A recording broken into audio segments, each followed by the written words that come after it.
번째 또 인슐린 주사로 맞는 환자분이었는데 남자 70세시고 이분이 2018년도 6월 달에 오셨는데요. 당뇨의 원인 중 하나가 과도한 스트레스, 화 이런 거라고 했잖아요. 이분께서는 아드님이 되게 젊은 나이에 불의의 사고로 돌아가셨습니다. 그때 딱 충격을 엄청나게 받았습니다. 그리고선 당뇨가 왔습니다. 근데 이분이 C형 간염이었어요. 그러니까 경구 혈당약을 먹지 못하잖아요. 당뇨약의 부작용 때문에. 그래서 인슐린을 맞았다고 합니다. 20년 동안 맞았습니다. 38단위를 맞고 있으셨습니다. 특별한 어떤 당뇨에 대한 관리도 안 하고 있었습니다. 식이요법도 안 하고 있었고 운동도 안 하고 있었고 자기는 인슐린 주사 맞으니까 된다라고 생각하고 있었습니다. 근데 그러던 차에 TIA 순간적으로 잠깐 뇌졸중이 왔다가 지나갔습니다. 의식이라든지 언어라든지 팔다리 움직임이나 이런 것들이 일시적으로 중풍 상태에 처했었던 거죠. 그러다가 금방 이제 막혔던 혈관이 뚫리면서 다시 회복이 됐습니다. 다행스럽게 당뇨의 부작용으로 대혈관 합병증이 온 거죠. 이분도 자기는 인슐린 주사를 20년 동안 맞았기 때문에 합병증이 오르지 아니르자 생각했는데 온 거죠.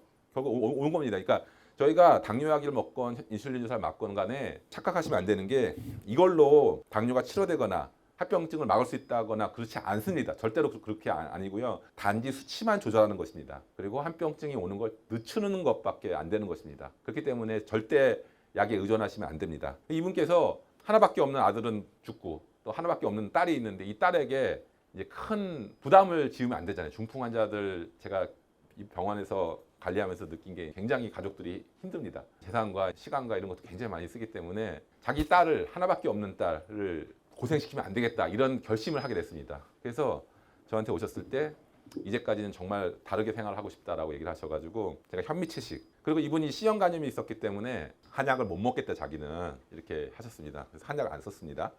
그리고 간에 좋은 간의 해독 기능과 재생 기능과 소화 기능과 이런 것들을 도와주는 밀순 생즙을 제가 드시라고 했습니다. 그다음에 걷기를 2시간 하시라고 했습니다. 그리고 체질침이 있습니다. 이분 체질에 맞춘 침을 주 5회 3개월 동안 치료를 하기로 했습니다. 해외 동포분이어가지고 3개월밖에 치료를 못 하겠다라고 하셨습니다. 그래서 딱 3개월 치료를 하기로 했습니다.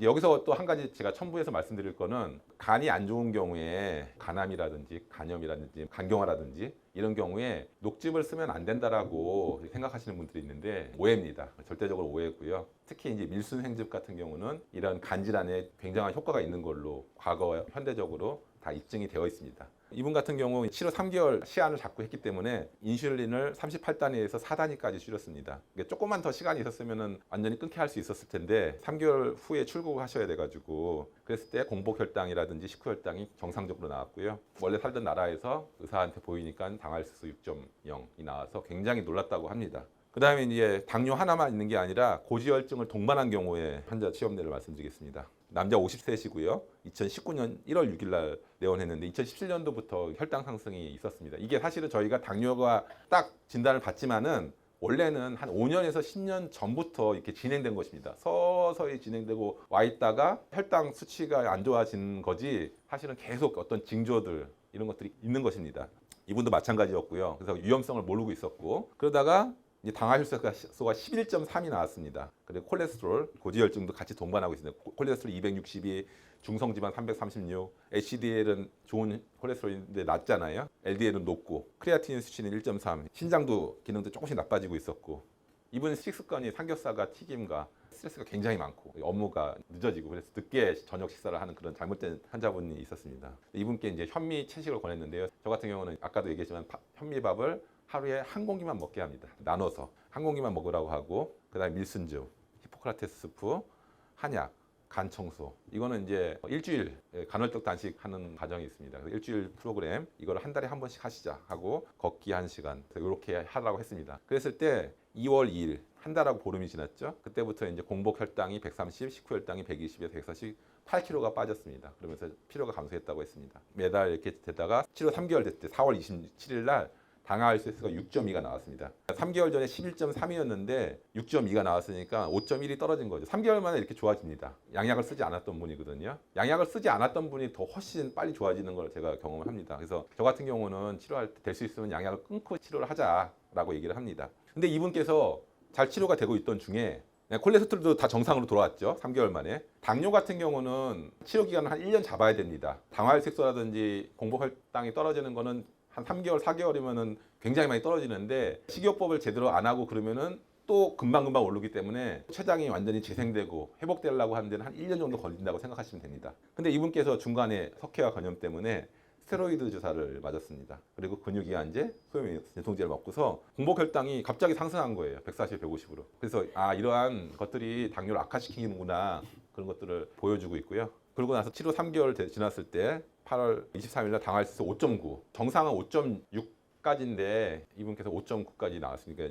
0.3이 떨어진 거죠. 이게 정체가 좀 왔습니다. 그래서 제가 치료하면서 느끼는 거는 1년 치료해야 되지만은 3개월 안에 확실하게 초기에 잡아야지, 안 그러면 이제 정체 상태가 오기 때문에 그러면 이게 해이해지거든요. 그러면은 이제 결국 치료 실패하는 경우들이 보입니다. 그래서 이분들도 약간 그런 조짐이 보였지만은 6개월 만에 5.9까지 떨어지는 좋은 결과를 보였습니다. 두 번째, 여자 56세, 작년 12월 6일 날 오셨는데 당화혈수가 11.9입니다. 그러니까 이런 7대, 8대, 9대 이거는 굉장히 제가 쉬워가지고 치료 사례로 이제 가져오지 않은 거고요. 11.9 이렇게 높은 것들만 가져왔습니다. 마찬가지로 고지혈증, 콜레스테롤 339, LDL 227, 공복혈당 353, 당뇨 합병증으로 눈 쪽에 망막변 등도 가지고 있었습니다. 이분도 5년 전에 진단을 받았는데 관리를 제대로 안 하고 그냥 방치하고 너무 안 좋으면 양약을 그때 잠깐 먹었다든지 관리를 안 한 상태여서 저한테 오셨는데, 이분도 식습관이 문제가 있었습니다.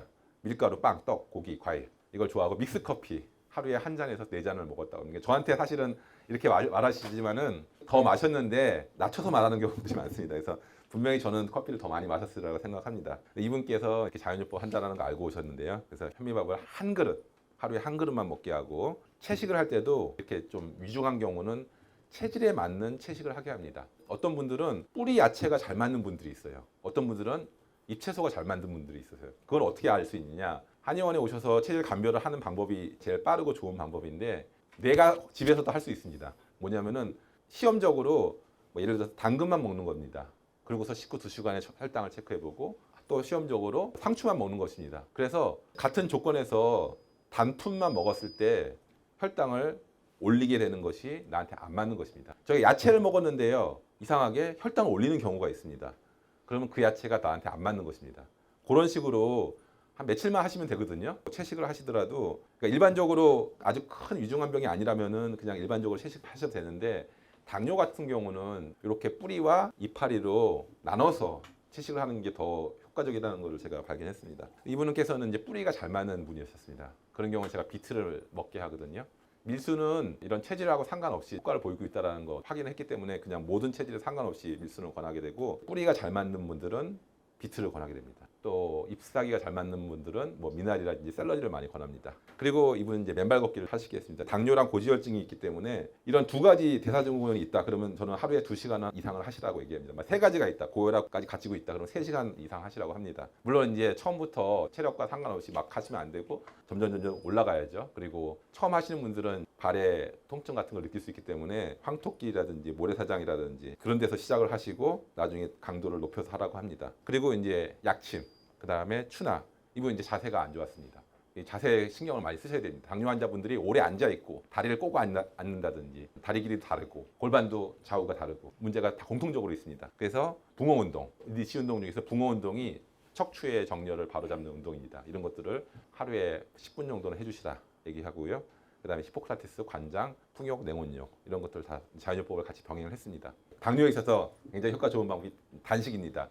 당뇨 환자인데 어떻게 단식을 하냐, 저혈당 오지 않느냐 굉장히 우려하실 수 있는데, 어떤 치료보다도 제가 이제 많은 자연요법을 썼지만은 단식이 가장 강력한 당뇨의 치료법이다라는 것을 매번 확인하게 됩니다. 그래서 이런 경우에는 당연히 당뇨약을 끊어야죠. 만약에 당뇨약을 먹고 있으면서 단식을 하면은 저혈당이 오니까요. 이게 주의점입니다. 단식을 하는데 21일 과정을 갖게 됐는데 20일째 왔는데 5kg가 빠졌습니다. 비만, 당뇨 환자들은 내장 비만이 많은 경우, 지방간 이런 경우에 당뇨를 악화시키기 때문에 무조건 체중을 빼야 됩니다. 그래서 굉장히 걱정을 하세요. 처음엔 체중이 많이 빠지니까, 갑자기 많이 빠지니까 당뇨 증상 중 하나가 체중 감소잖아요. 그러니까 내가 또 당뇨가 악화되는 게 아닌가 걱정을 많이 하시는데, 그렇지 않고요. 사실은 이런 축적된 과다한 지방을 많이 연소를 시켜야 됩니다. 안 그러면 이 지방들이 인슐린 저항성을 악화시키기 때문에 어떻게든 여분의 지방을 많이 연소를 시켜야 됩니다. 좋아지게 되면은 체중 변화가 없습니다.